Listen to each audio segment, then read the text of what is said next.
반복되는 일상의 노선을 벗어나 타인의 교양에 올라타고 싶은 분들을 위해 준비했습니다. 본격 지식생각 시선 투척 방송 개별교양 환승센터 38회 대결편 지금 시작합니다.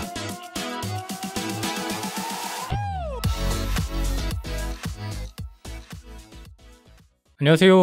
안녕하세요. 반갑습니다. 소개 먼저 하고 시작을 하겠습니다. 저는 정치사회와 문화 콘텐츠를 좋아하는 장빈둥입니다. 만물에 대한 관심이 깊고 그 중에서도 자연을 사랑하는 안브리입니다. 세상 모든 비주류와 마이너 감성을 좋아하는 허유성입니다. 문화와 예술을 즐기는 따뜻한 인상주의자 김슨트입니다. 반갑습니다. 안녕하세요. 반갑습니다. 오늘은 댓글을 읽는 시간이기 때문에 댓글을 읽어보겠습니다. 네. 유생님 먼저 읽어주시죠. 달달달 보름님께서 적정기술편에 댓글 남겨주셨습니다. 네. 적정기술이 선트님께서 지난번에 해주셨던 직폭기술처럼 네. 인생을 적절하게 사는 기술이라고 생각하셨다고 하는데 네. 적정기술이라는 개념을 듣고 놀라셨다고 하셨고 앞으로 과학 관련된 컨텐츠 많이 해달라고 남겨주셨는데 네. 네, 앞으로 노력 많이 해보도록 하겠습니다. 저희 중에 유일한 이과이죠.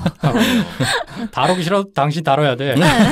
우리가 못 다루기 때문에. 맞아요. 근데 적정 기술이 적절하게 사는 기술 맞지 않나요? 그러니까 인생을 그냥 대충 근본을 적절하게. 따지고 보면 완전 저는 되게 좋은 용어인 것 같아요. 근데 이제 요새 그 조회수가 별로 안 나와서 좀 마음이 아프더라고요. 적정 기술이요? 네. 뭐 어쩔 수 진짜. 없죠. 본인이 감수하셔야죠. 역시 아무리 이과여도 네. 문과의 자율주행에는 미치지 못한다. 역시 문과의 마음은 문과가 잘한다. 그것도 따지고 보면 기술인데 네. 이제 부르님이 이제 선수를 치셨기 때문에 그러니까요.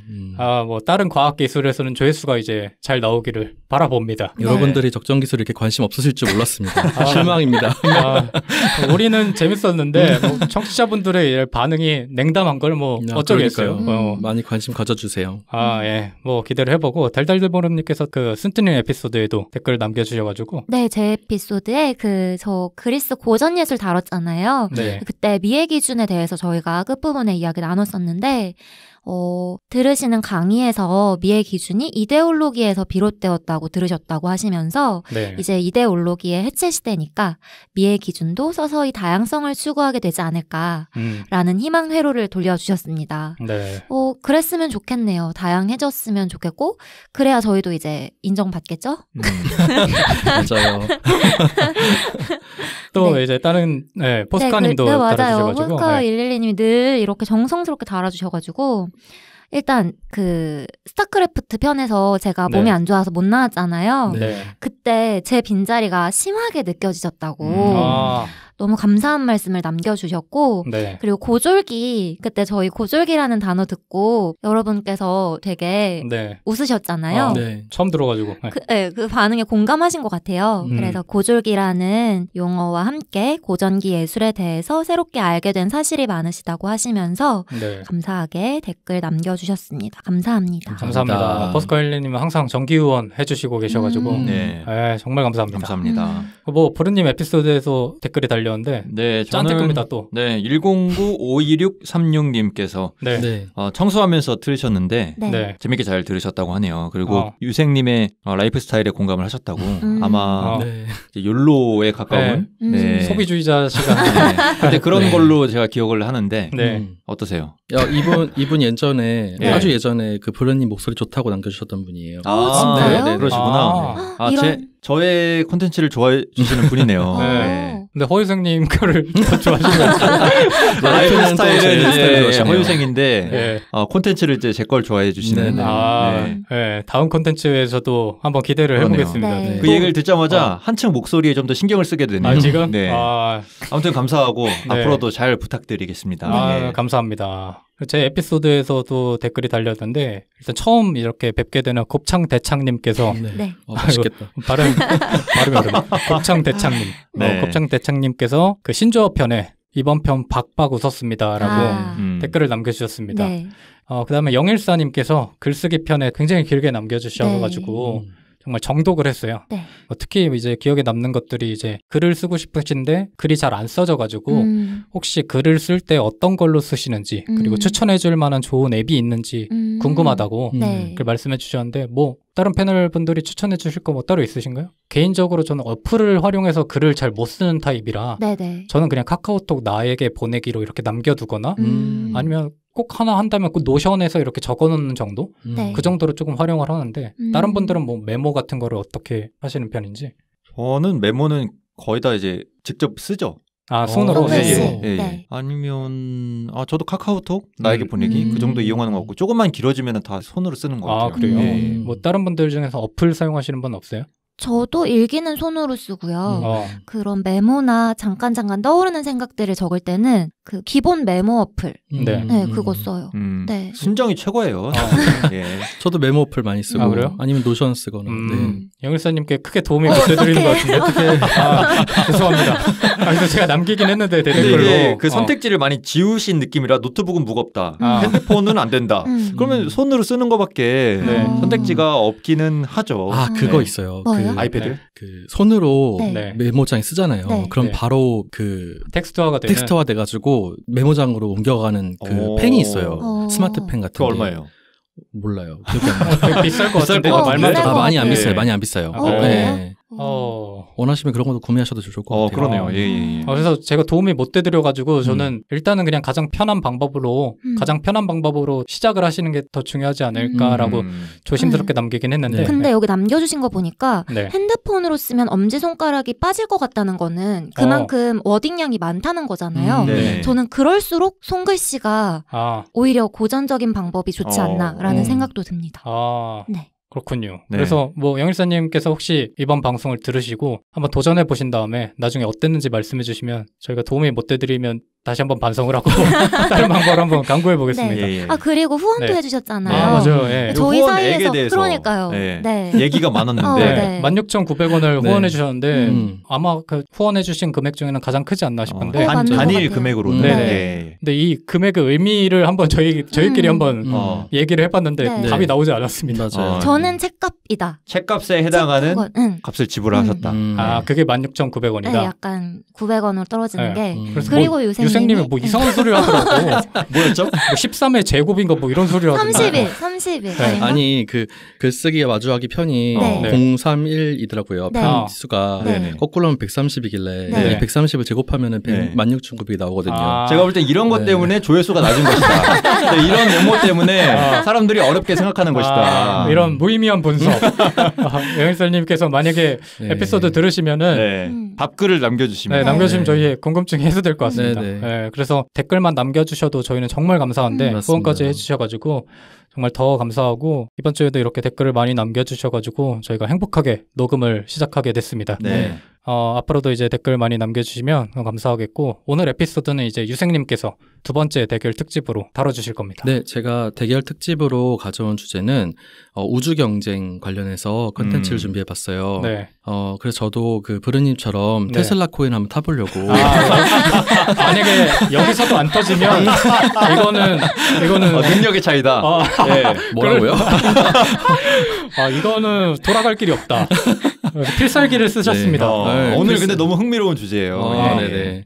그래서 정확히는 테슬라 코인이 아니라 일론 머스크 코인이 되겠네요. 네. 그래서 이제 대결인데 이제 우주 경쟁에 대한 대결. 우주 경쟁을 지금 신우주 경쟁이라고 해서 현대의 우주 경쟁이 어떻게 일어나고 있는가에 대해 다뤄보도록 하겠습니다. 그래서 우주에 대한 얘기를 하려고 하는데 그 전에 본격적인 주제를 다루기 전에 여러분께도 한번 질문을 먼저 들어보고 싶어요. 우주를 가보고 싶은 생각을 하신 적 있는지 궁금하거든요.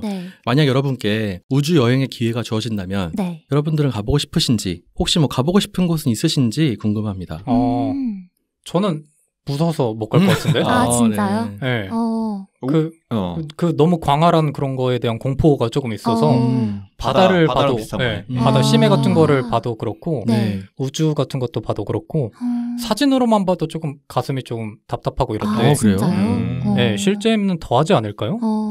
그래서 우주선에 있다고 생각을 해보면 정신이 돌 것 같은데 그래서 무서워서 저는 못 갈 것 같습니다. 우주에 어디든 갈 수 있는 기술이 있다는 전제 하인가요? 네네네. 그러면은 지구랑 가장 비슷한 행성은 한 번쯤 가보고 싶어요. 또 다른 이제 생명체가 있는 행성이 있다면 거기 한번 가보고 싶고 그게 아니라면은 뭐 멀리 가는 것보다는 그냥 지구를 조망할 수 있는 이제 대기권 바깥에 그 정도 있죠. 그 정도까지는 가보고 싶긴 해요. 무중력을 느낄 수 있는 공간. 저도 완전 미지의 영역까지는 좀 무서움이 있어서. 예. 저는 영화를 많이 봐서 그런가 봐요. 네. 가고 싶어요. 네. 그냥 그 공간에 둥둥 떠 있기도 싶기도 하고 아까 부르님처럼 지구를 쳐다보면 내 세상이랑 시선, 뭐 가치관, 세계관 이런 게 완전 뒤집힐 것 같다는 생각이 들어서 그래서 가보고 싶어요. 근데 보내주지 않잖아요. 제가 찾아보니까 이번에 갔더라고요. 네. 우주로. 근데 675억 냈다 그러더라고요. 개비싸. 그래서 무서워도 빈둥님 보내준다고 하면 675만 원도 지금 있을까 말까 675억을 제가 내고 어떻게 가지? 약간 이런 생각은 드는데 67,500원이면 고민해보겠다. 너무 무서울 것 같아. 우주가 장난이에요 지금. 불안해한다. 주위에서 안 날까봐 불안해한다.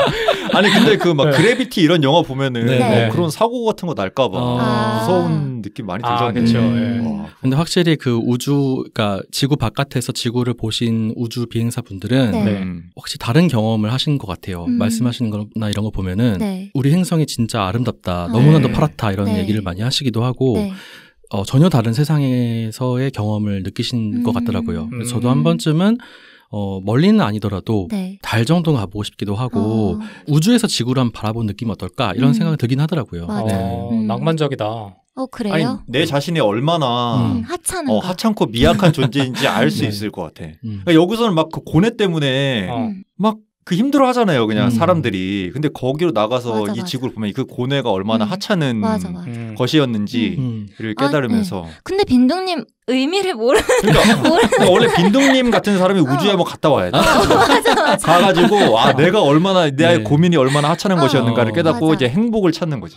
난 지금 계속 그 생각을 하고 있었거든요. 아까 달 가고 싶다 그래서 한 10초 지나면 지루하지 않을까 이 생각을 잠깐 했었는데 그거에 대한 다 생각이 있으시다니까 신기하네요. 그러니까 거기서 뭔가를 해야 된다고 느끼니까 그런 것 같은데 단지 그냥 달에서 지구를 바라보는 것만으로도 세계관이 확장되는 경험을 할 수 있을 것 같아요. 그럴 것 같아. 그러니까 뭔가를 행동을 하거나 교류를 하거나 활동을 해서가 아니라 그 공간에 간 그 나의 그 자체.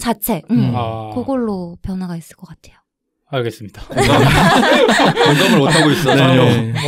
어쨌든 이 우주라는 것은 인류에게 지금까지 뭐 길다면 길고 짧다면 짧은 인류 역사에 있어서 우주는 늘 미지의 대상이었던 것 같아요. 근데 이제 우주를 이제 지금은 정복하고 싶어하는 사람들도 나타나고 있는 것 같습니다. 그래서 오늘은 2차 세계대전 이후에 미국과 소련에 의해서 주로 이제 주도됐던 구 우주 경쟁이 아니라 요즘 최근에 이제 억만장자들에 의해서 주도되고 있는 신우주 경쟁에 대해서 얘기해보고 싶습니다. 그럼 뭐 누구 대 누구의 대결인 거예요? 네, 오늘의 그 대결 주체는 스페이스X, 일론 머스크의 회사죠. 그리고 아마존의 그 CEO인 제프 베조스의 블루 오리진, 요 두 회사의 대결입니다. 2차 세계대전 이후에 미국과 소련이 서로 기술 경쟁을 하거든요. 특히나 이제 우주 경쟁이라는 걸 하게 되는데 왜 이 국가들이 우주 경쟁을 하냐면은 이 발사체 우주 로켓 기술은 뭐랑 연관되냐면은 바로 직결되냐면 미사일이랑 직결이 돼요. 그러다 보니까 우주 로켓을 누가 더 잘 만드느냐 이것은 곧 ICBM 같은 대륙간 탄도미사일 같은 것들을 누가 더 잘 만드느냐랑 연결이 되겠죠. 국방력이랑 이제 연결이 된다는 맞습니다. 거죠. 특히나 핵 기술까지 갖고 있으면은 핵폭탄 같은 경우를 이제 비행기에 실어 나르지 않고 바로 ICBM에 실어서 쏴버리게 되면은 이제 살상물게 되는 거잖아요. 그러다 보니까 이제 우주 기술을 갖고 있다는 것은 곧 국가의 어떤 성패를 좌우한다고 생각했어요. 냉전 시대 때. 근데 이제 아시겠지만 스푸트니크 쇼크라 그래서 소련이 먼저 승기를 잡았잖아요. 그래서 이제 미국이 그걸 쫓아가느라고 되게 힘들어 했었죠. 근데 마지막에는 결국에는 미국이 아폴로 11호를 통해서 달 탐사를 먼저 함으로 인해서 이제 결국에는 승자가 미국이 됐긴 했습니다. 이게 첫 우주인을 이제 소련에서 배출한 거에 대한 쇼크 이런 거였나요? 세 가지가 이제 소련이 먼저 했는데 유리 가가린 네, 맞습니다. 세 가지를 먼저 소련이 했는데 첫 번째가 이제 스푸트니크 쇼크라 그래서 스푸트니크 1호를 먼저 소련이 발사했는데 그게 인공위성 발사였어요. 그러니까 첫 우주 궤도에다가 이제 인공위성을 먼저 소련이 발사했다는 것. 이것이 가장 큰 미국의 쇼크를 줬고요. 두 번째는 생물을 태운 우주선을 발사시켰다는 거. 강아지? 라이카. 강아지.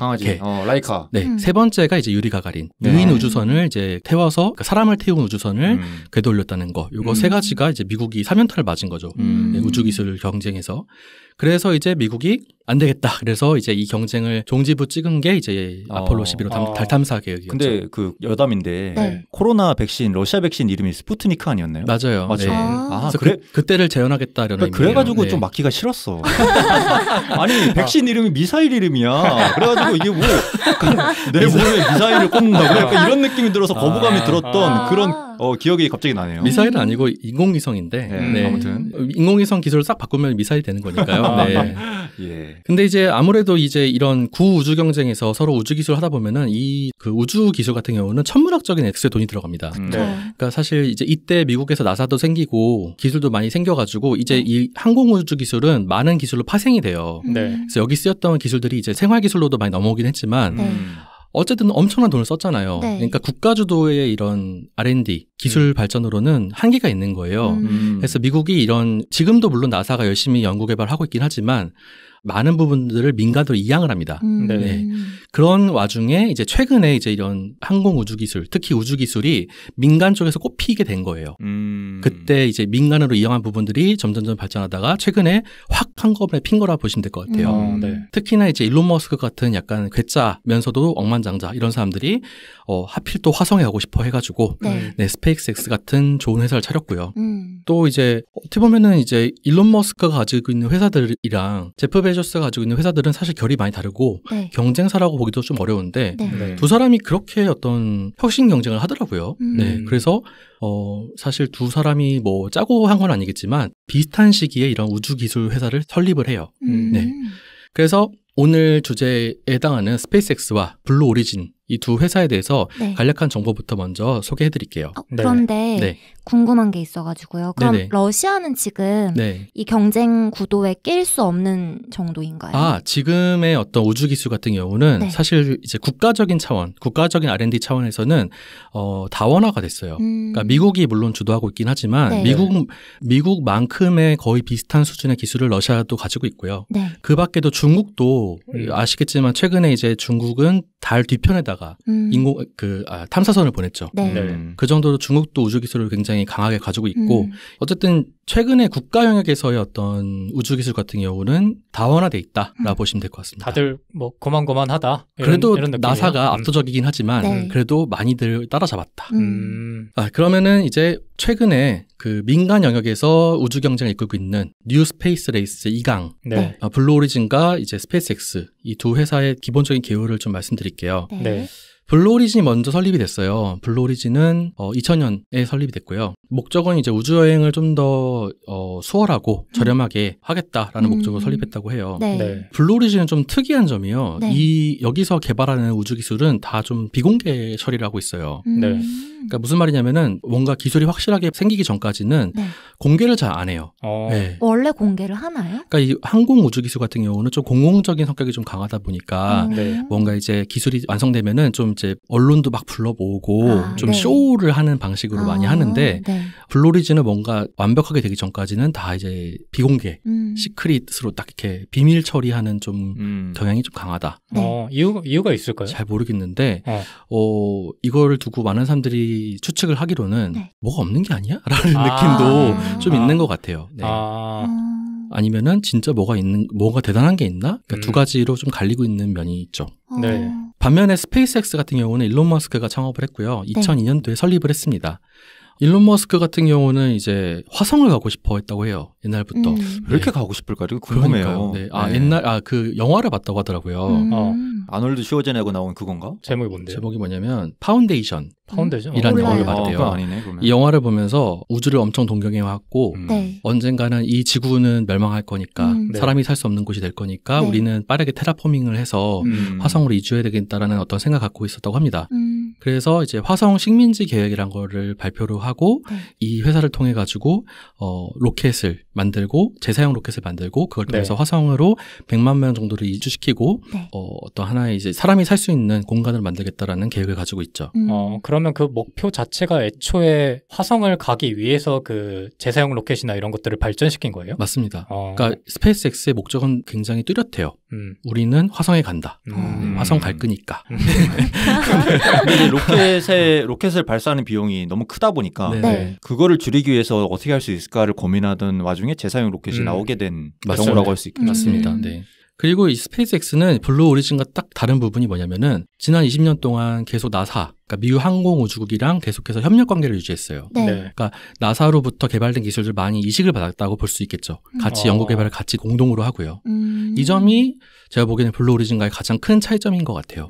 근데 블루 오리진은 그러지 않았던 이유나 아니면 스페이스X가 굳이 그렇게 했던 이유가 있을까요? 그러니까 둘의 방향이 좀 차이난 이유가 좀 궁금한데. 그게 좀 특이해요. 이 두 가지 특성이, 그러니까 이 둘의 차이가 사실 지금부터 뒤에 말씀드리는 모든 차이를 결정짓는데요. 이상하게, 그러니까 제프 베조스는 사실은 그 마케터의 영향이 굉장히 강력한 사람이잖아요. 제프 베조스 같은 경우는 그래서 기업 기밀 혹은 기업 운영의 관점에서 이걸 좀 많이 본 것 같고요.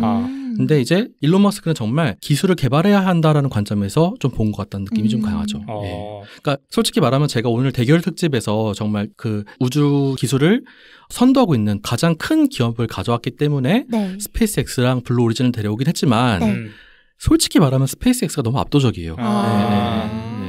좀 편파 대결이 되겠다. 나영석, 김태우에 이어서 여기서도 이제 편파적인 남자. 블루 오리진 응원하겠습니다. 그래가지고 진짜 의외로 쳐봤을 때 이렇게 검색을 해봤거든요. 근데 언론들은 참 블루 오리진을 많이 응원하더라고요. 그래요? 네, 제프 베조스가 언론이랑 좀 관계를 구축을 잘했나 봐요. 일론 머스크가 워낙 또 이제 악동 이미지가 있다 보니까 그래서 언론들은 블루 오리진을 그렇게 띄워주고 싶어서 안달이 났지만 실제 이제 나사라든지 국가적인 차원에서는 이제 스페이스X를 많이 밀어주고 있더라. 그러면은 이제 블루 오리진과 스페이스X와 블루 오리진의 어떤 기술력 경쟁 이 어떤 부분에서 일어나고 있는지를 제가 한 4가지 분야로 정도로 정리를 해왔어요. 그래서 라운드 1. 첫 번째는 재사용 로켓 경쟁입니다. 사실 이제 로켓 발사체에 있어서 1단이 가장 큰 돈을 차지한다고 해요. 그래서 이 1단만 다시 재사용할 수 있어도 엄청난 돈을 세이브할 수 있다고 합니다. 그래서 기업 입장에서는 이 1단 로켓을 재사용하는 것이 가장 큰 관건이었던 거죠. 근데 그 일을 실제로 블루 오리진이 먼저 해냅니다. 그래요? 의외죠. 먼저 했구나. 블루 오리진이. 근데 사실 근데 거의 차이가 안 나요. 그러니까 두 이제 회사의 성공 시기가 거의 차이가 안 나는 게 블루 오리진은 뉴 셰퍼드라는 그 로켓 발사체를 이용해서 2015년 11월에 했고요. 스페이스X는 2015년 12월에 팰컨 9이 이걸 성공합니다. 그러니까 거의 한 달 차이로 했죠.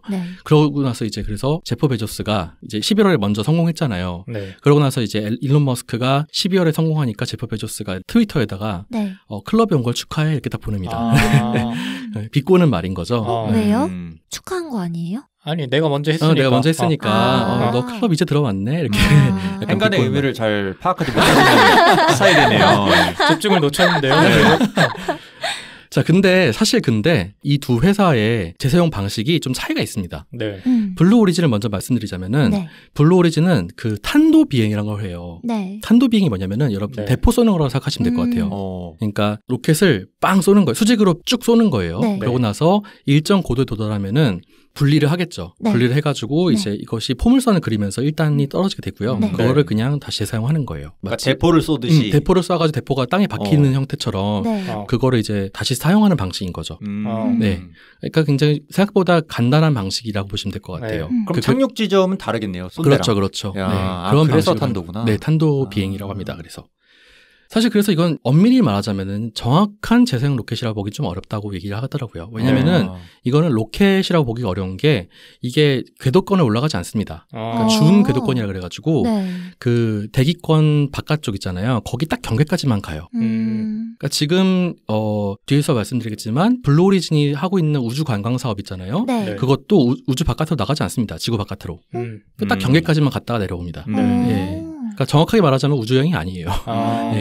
아마 그 방금 말씀해주신 그런 측면 때문에 네. 대다수의 사람들이 그 재사용 로켓은 스페이스X로 더 기억을 많이 하는 것 같은데. 맞아요. 네. 그러니까 뭐 스페이스X는 갔다가 그 자리로 이렇게 돌아오니까 이게 좀 홍보의 측면에서 있어서도 되게 좀 혁신적으로 보이고 이런데. 네네, 맞아요. 그 블루 오리진은 그런 측면은 없어서 좀 덜 알려진 것 같기도 하네요. 맞아요. 이게 사실 그래서 그 전문가들 같은 경우는 네. 블루 오리진의 이 뉴 셰퍼드의 재사용 로켓으로 보지 않는 것 같아요. 그러니까 저도 자료를 쭉 찾아봤더니 진정한 의미에서 재사용 로켓은 스페이스X의 재사용 로켓인 것 같습니다. 네.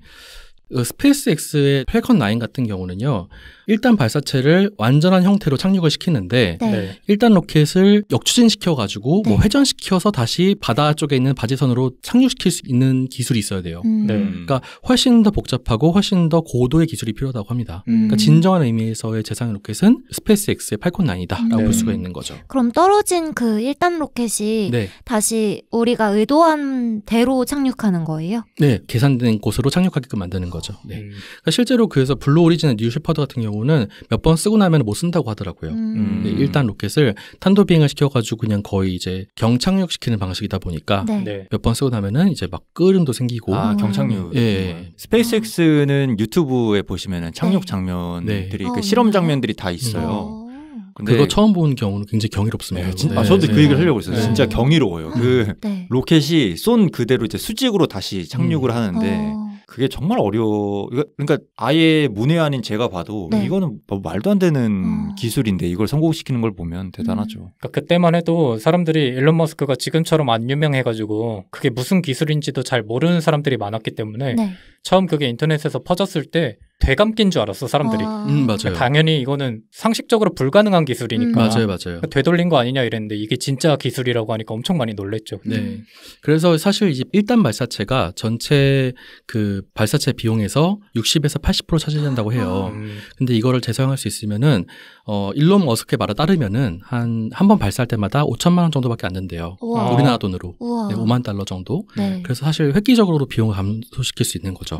근데 사실 이제 일론 머스크의 꿈, 스페이스X의 꿈은 더 멀리 가 있습니다. 그러니까 지금 하고 싶은 건 뭐냐면은 그대로 쏘고 그대로 착륙시키는 거예요.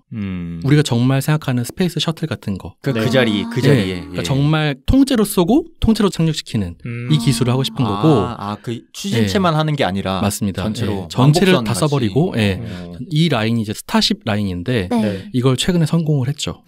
갔다가 돌아오는 걸. 네. 그럼 갔다가 거기 머물렀다가 돌아오는 건가요? 그렇죠. 갔다가 궤도권 진입했다가 다시 돌아오는 그대로 돌아오는 거. 이거 한 4번인가 폭파시켜 먹었거든요. 이거 한 번 실패할 때마다 몇십억씩 몇백억씩 깨지는 거였는데 이걸 결국 성공을 시켜냈죠. 대단하다. 진짜. 근데 이제 블루 오리진 같은 경우는 이제서야 1단 로켓을 다시 역추진시키는 방식으로 하는 뉴글렌을 이제서야 이제 좀 개발 한 해 만에 이런 얘기가 나오고 있는 상태입니다. 어쨌든 언론전에서는 블루 오리진도 지고 있지는 않는데 사람들 마음속에는 아무래도 스페이스X의 이 재사용 로켓이 많이 남아있는 게 아닌가 싶긴 합니다. 두 번째 라운드 2 두 번째 경쟁은 위성 인터넷 경쟁입니다. 지난번에 저희 에피소드에도 한번 나온 적 있는 것 같은데 많이 알려진 스타링크 스페이스X에서 내세운 위성 인터넷입니다. 그래서 스페이스X에서는 이 스타링크를 통해서 12,000개에서 42,000개 정도의 소형 위성을 띄우려고 해요. 우주에다가. 그래서 이걸 이용해가지고 전 세계에다가 사각지대 없이 모든 곳에서 이제 광역 인터넷망을 구현해내고 모두가 무료 인터넷을 사용할 수 있게끔 만들려고 하죠. 지금 이미 스타링크 위성이 이미 많이 떠있긴 하잖아요. 2022년 1월 기준으로 2,000기 정도 올라가 있습니다. 그리고 그걸 통해서 테슬라 자동차의 그 업데이트를 진행을 하고 있죠. 그걸 이제 OTA 기술이라고 하는데 오버 디 에어. 그러니까 위성을 통해서 테슬라의 이렇게 머리를 이제 업그레이드하는 거죠. 핸드폰 소프트웨어 업데이트 하듯이 그걸로 이제 업데이트를 시켜주고 차의 성능이 점점 발전해 나가는. 실시간으로. 그렇죠. 근데 블루 오리진도 그래서 그 약간 조금 뒤늦게 비슷하게 이제 이런 위성 인터넷 경쟁에 뛰어들었어요. 그래서 블루 오리진에서 운영하는 이런 위성 인터넷은 프로젝트 카이퍼라고 합니다.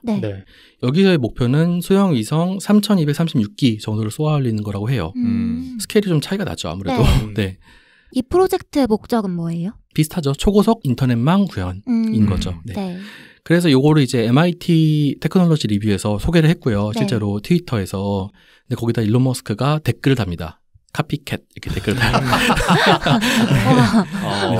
그러니까 두 사람이 사실 옛날에 사이가 굉장히 좋았다고 하는데 네. 어느 순간부터 사이가 굉장히 틀어져가지고 서로 이제 비난을 많이 하고 있더라고요. 네. 이번 우크라이나 전쟁 때도 네. 트위터 이제 우크라이나 인터넷망이 무너지니까 젤렌스키 대통령이었나 아니면은 외교부 장관이었나? 맞아요. 장관이었어요. 예, 네. 장관이 이제 트위터로 네. 일론 머스크한테 멘션을 이제 보낸 거죠. 네, 네. 인터넷망 스타링크 지원 좀 해달라.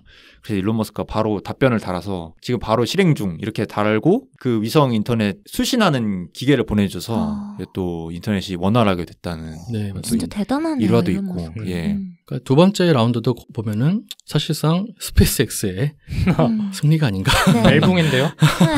벨붕이에요 사실 진짜. 여기까지가 라운드 2였고요. 이제 라운드 3 넘어가겠습니다. 네. 라운드 3는 달 탐사 경쟁입니다. 네. 야, 달까지 가려고 하는구나. 네. 달은 사실 이제 두 회사가 가고 싶어 하는 건 아니고요. 네.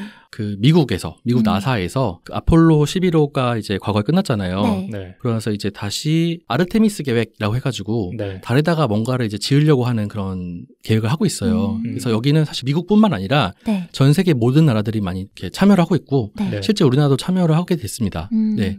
아무튼 이제 미국 나사에서 주도로 하는 이 아르테미스 계획에서 달에다가 뭔가를 보내야 되지 않겠습니까? 발사체를. 네. 근데 이제 미국 나사에서 가지고 있는 로켓, 발사체로는 달에다가 이런 재사용 형태로 갈 수가 없어요, 지금. 무슨 말이냐면은 나사가 가지고 있는 재사용 로켓으로는 달에 갔다가 올 수가 없다는 거죠, 지금은. 네. 기술력이 떨어져서. 기술력이 없어요. 민간에 비해서 떨어져요. 네. 그래서 나사에서 민간 중에서 우리한테 기술 공급할 사람 모여 이렇게 한 거죠. 거기에 스페이스X도 지원을 했고 네. 입찰을 했고 그다음에 블루 오리진도 당연히 입찰을 했습니다. 네. 사실 오늘은 소개 안 드렸지만 스페이스X, 블루 오리진 말고도 3강 체제를 뽑자고 한다면은 하나 더 있는 그 회사가 네. 버진 갤럭틱이라는 회사도 있어요. 네. 들어봤어요. 네. 네. 이 회사까지도 이제 입찰을 했었는데 네. 다 제치고 스페이스X가 낙찰이 됩니다. 네. 또 벨붕이네요. 그렇죠. 네. 아까 말씀드렸던 스타쉽 그대로 올라갔다 그대로 착륙하는 요 스타쉽이 낙찰이 됐고요. 블루 오리진 그 당시에 이제 뉴글렌이라고 해가지고 스페이스X로 치자면은 그 팔콘 9과 비슷한 형태의 라인이거든요. 뉴글렌이. 요걸 제안했는데 요건 떨어져 버리죠. 그래서 2021년 4월 17일에 아르테미스 계획에서 사용된 발사체는 스페이스X의 스타쉽이다라고 선정을 해버리게 되는데 이제 블루 오리진이 화가 나지 않겠습니까? 졌는데 그냥 졌으니까 빡이 치겠죠. 그래가지고 나사 너희는 왜 이렇게 스페이스X만 좋아하냐 라고 항의를 하고요. 실제로 이제 심지어 어떤 얘기까지 하면 베조스가 그 스타쉽 되게 위험해 라는 막 이렇게 흠집 내기까지 막 시전을 해요. 살짝 찌질해 보이는데요. 그렇죠. 사실 좀 그래도 그럴 게 나사 입장에서 이제 그래도 다른 그 회사들도 조금씩 뭐 참여를 해라라고 할 수도 있었는데 나사가 너무 스페이스X에다가 단일 공급자 계약을 딱 맺어버리니까 사실 좀 화가 났겠죠. 그래가지고 블루 오리진이 이거 뭔가 이제 여기 안에 뭐가 있다. 네. 전문 용어로 야로라고 하죠. 처음 들어봐요. 야로. 처음 들어봐요. 커넥션이 있다. 네, 비리가 있다. 네. 라고 해서 미 회계감사원에다가 이제 항의서를 보냅니다. 추하게 가네요. 추하게 가네. 네. 이게 사실 되게 최근 일이에요. 작년 말 정도의 일입니다. 근데 이제 2021년 8월에 이제 미 회계감사원도 나사에 손을 들어주면서 기각해버립니다. 결국 갈 때까지 갔는데 완전 빠그러졌네요. 그렇죠.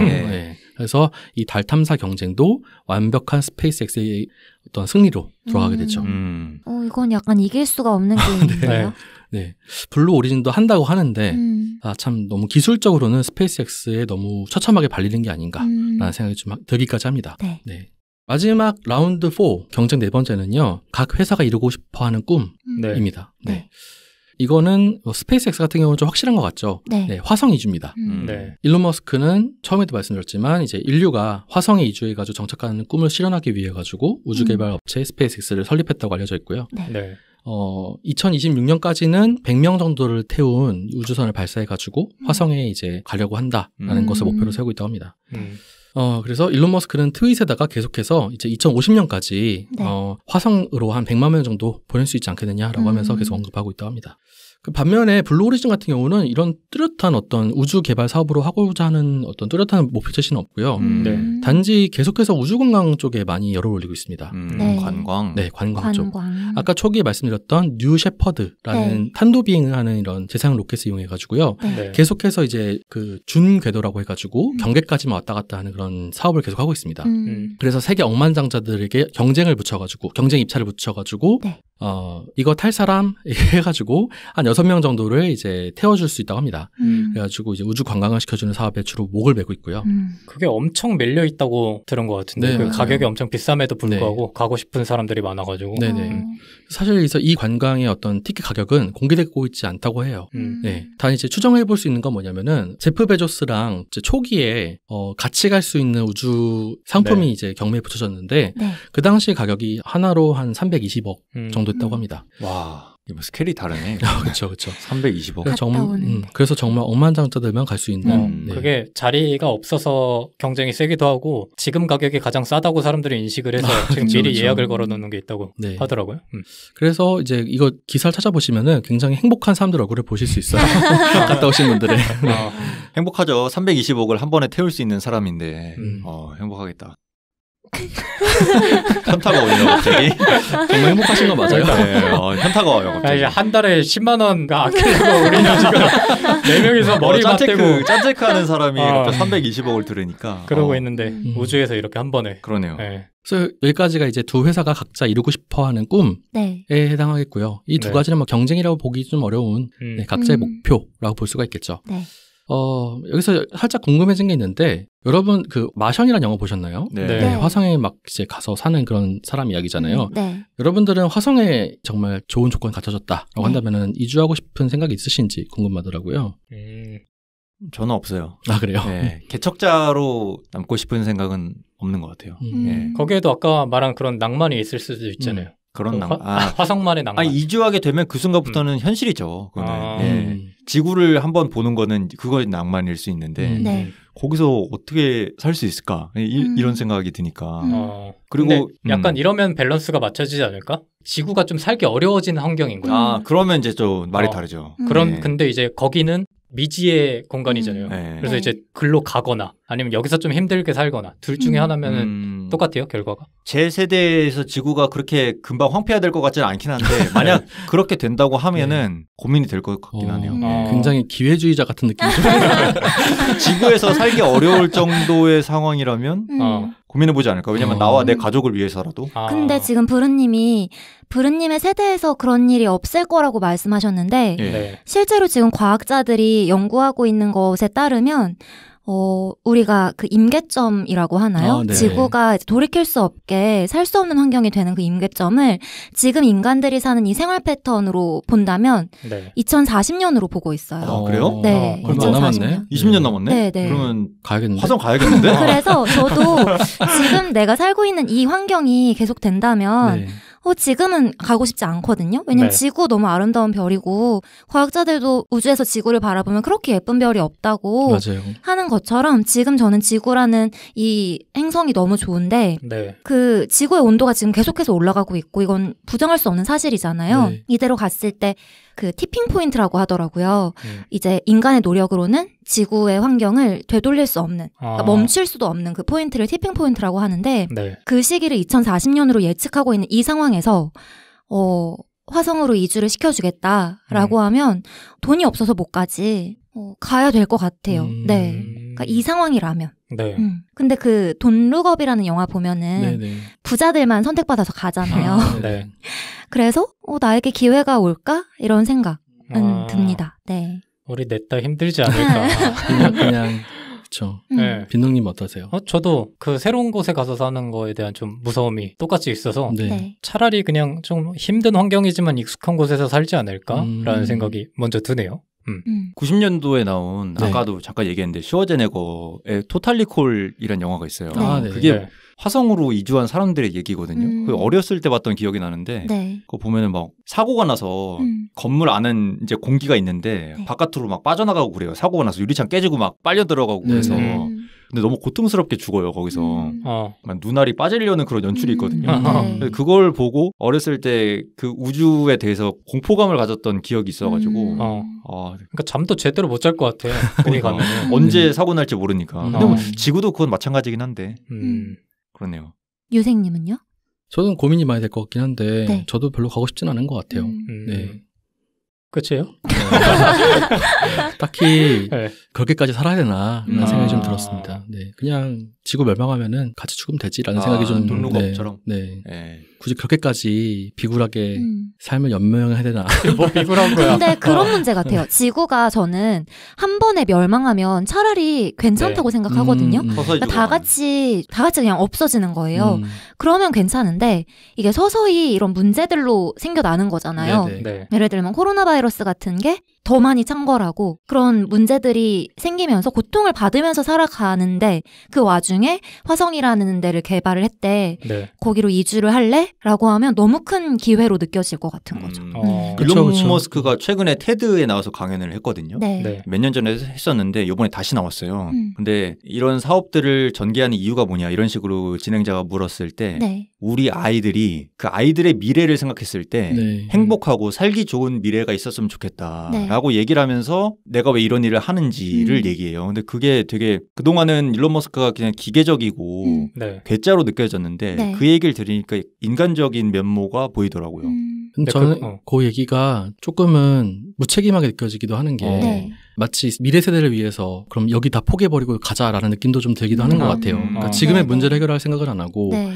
그러니까 회피책을 찾는다는 느낌도 좀 드는 생각도 맞아요. 들어요. 사실 네. 그 우주 개발에 드는 비용을 지구 환경이라든지 지구의 뭔가 안 좋은 부분들을 복구하는 면에서 쓰이면 또 다른 결과가 나올 수 있는 거잖아요. 근데 이제 지구는 살기 어려운 곳이 될 테니까 우리 아이들이라고 했을 때 그 우리 아이들이 전 지구인이 아니잖아요. 선택받은 그 아이들이잖아요. 그쵸. 그 아이들이 살 수 있는 또 다른 공간을 개발하겠다라고 하는 게 정말 극소수의 사람들에게는 네. 아 그렇지 우리 갈 만한 공간 만들어야 되지가 될 수 있는데 그 나머지 사람들에게는 유생님이 생각하는 지금 회피하는 게 아닌가라는 생각이 될 수 있는 것 같아요. 회피가 아니라 대안제시 아닐까요? 대안제시? 그러니까 지구에서의 이런 그런 대로 또 처리를 하고 그 대안으로 화성도 다행성 종족을 위한 가능성을 남겨두고 이런 그러니까 사람들이 일론 머스크를 그 순트님이 말씀하신 것처럼 그렇게 보는 이유는 네. 당장의 그 지구에서의 문제는 조금 등한시하면서 그런 것들에 어떻게 보면 사업자적인 마인드로 접근을 해놓고 이런 강의에서는 뭔가 대단한 인류애가 있는 사람인 것 네. 마냥 얘기를 하니까 네. 안 그래도 아까 브루님한테 한번 물어보고 싶었는데 그게 진정성이 느껴졌는지가 좀 궁금했어요. 그 강연을 보면서. 저는 뭐 충분히 느껴졌는데 테슬라므로서 네. 그게 소수의 특혜가 될 수 있다라는 거는 근데 그건 어쩔 수가 없는 게 처음에는 비용이 비싸잖아요. 그렇기 때문에 그 비용을 감당할 수 있는 사람이 먼저 혜택을 받는 건 맞는 것 같고 그들을 통해서 기술이 더 발전이 되고 단가가 낮아지게 되면 그때는 네. 비로소 모두를 위한 기술이 되지 않을까. 그럼 기술 발전의 거의 보편적인 발전 순서인 것 같아가지고 물론 처음에는 소수를 위한 특혜가 될 수 있겠지만 네. 그거는 시간이 해결해 줄 수 있지 않을까. 전형적인 낙수효과 원리잖아요. 이게 신자유주의에서 말하는. 사실 근데 최근에는 낙수효과 얘기가 거의 사라졌죠. 그리고 그 사람들이 그렇게 자기네들의 특권을 챙겨서 화성을 이주해버리고 나면 그만 아니겠습니까? 그러니까 그 기술들을 개발해가지고 보편화시켜서 갈 수 있을 만한 기술이 될까 과연. 가고 나면 끝이잖아요. 그 기술은. 특수한 기술이라는 거죠. 우주를 위한 적정 기술은 없을까요? 우주를 좀 적정하게 갈 수 있는 방법이 없을까? 그러게요. 그 약간 이어지는 질문이긴 한데 네. 저는 이런 생각도 했어요. 이 발표를 준비하면서 민간에서 지금 어쨌든 우주 개발에 대한 기술이 많이 개발되고 있어서 네. 혁신적이다. 이거는 좋은 것 같긴 해요. 그런데 우주까지 꼭 개발해야 될까? 우주는 개발의 대상일까? 라는 생각이 좀 드는 거예요. 네. 그러니까 요즘에 이제 블랙홀도 관측한 어떤 사진들도 막 나오기도 하고요. 네. 제임스 웹 우주망원경이 최근에 발사돼가지고 사람들이 기대를 하고 있거든요. 어떤 사진을 보내올지. 그래서 우주를 관측을 해서 우주의 신비를 파헤치고자 하는 어떤 사람들의 과학자들의 어떤 그 노력은 저는 박수 쳐줄 부분이 있다고 생각해요. 네. 그래서 우주는 관측 그리고 탐구 대상이라는 생각이 좀 들기도 하는데 그걸 넘어서 우주가 과연 개발의 대상인지 저 궁금하더라고요. 네. 여러분들은 어떻게 생각하십니까?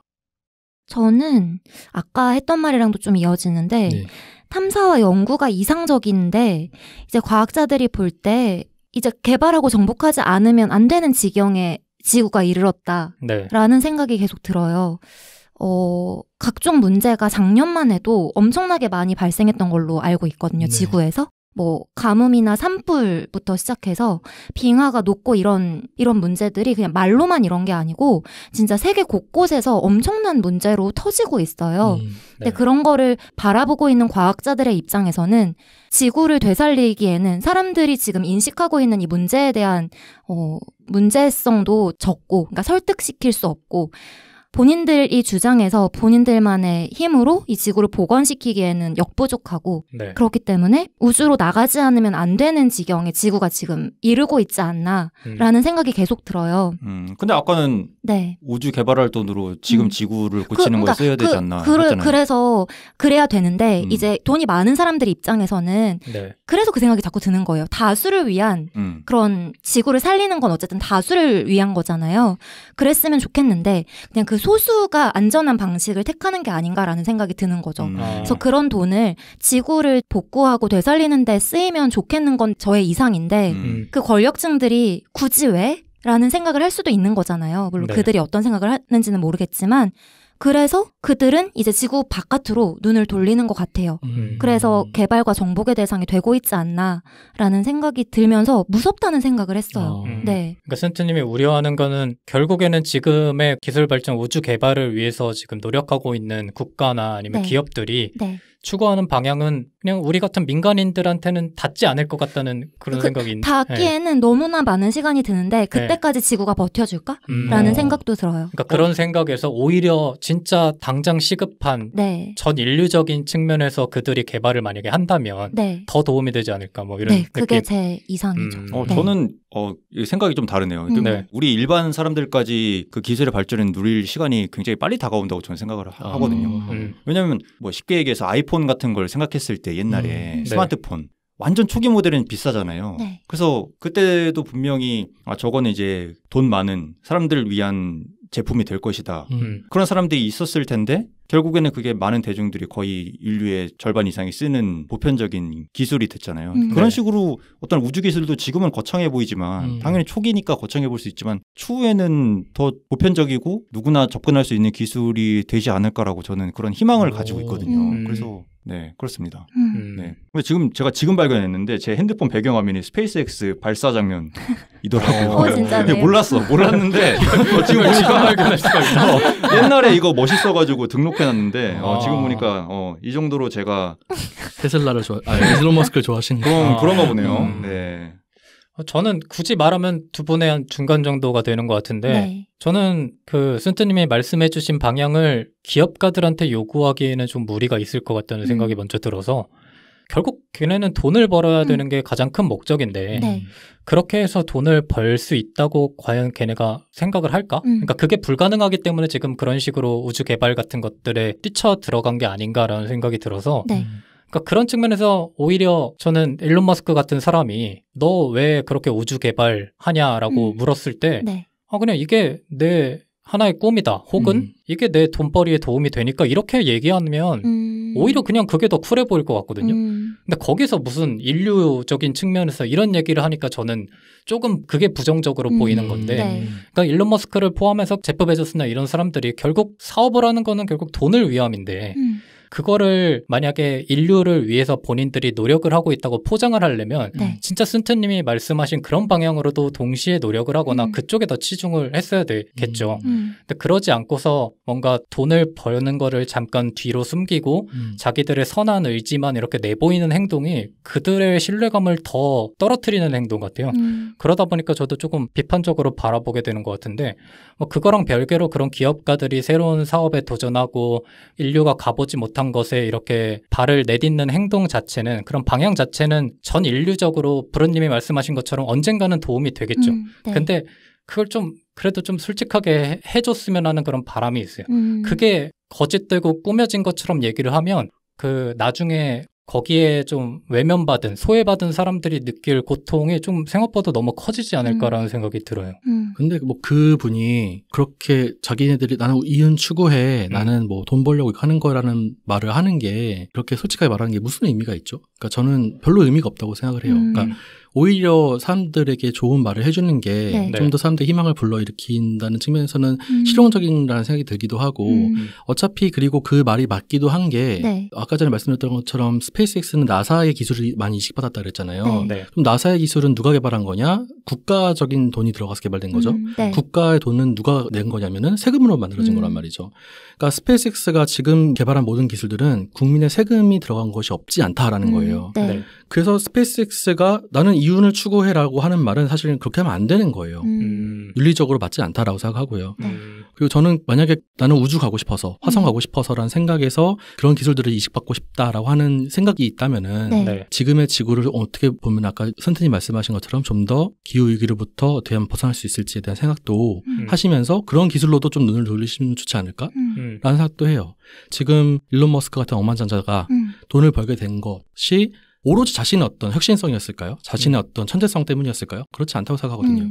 그 밑에는 많은 사람들의 어떤 노력이 깔려 있는 거잖아요. 그런 의미에서 어떻게 하면 모든 사람들에게 보편적인 어떤 혜택을 줄 수 있는지에 대한 생각도 하면 좋지 않을까라는 생각도 합니다. 확실한 건 일론 머스크가 돈을 벌고 싶었다면은 간단해요. 그 혁신 사업, 뭐 스페이스X 이런 거 다 접고 주식 다 팔고 현금화하면은 세계 최고의 부자로 얼마든지 살 수 있습니다. 근데 지금 그 사람은 캐시푸어로 살고 있거든요. 캐시가 아예 없는 상태고 거의 다 주식이고, 그럼 그게 좀 어폐가 있는 게 돈을 벌기 위해서 사업을 한다. 물론 사업을 하는 과정에서 사업이 성공하면 돈은 따라오겠지만 돈을 벌기 위해서 이 사업을 하고 있다는 건 좀 어폐가 있어요. 왜냐하면 돈을 벌기 위해서는 그 사업을 하는 게 아니라 지금 갖고 있는 주식을 모두 처분하고 자연인으로 돌아가서 그 돈을 쓰면서 사는 게 돈을 버는 길이거든요.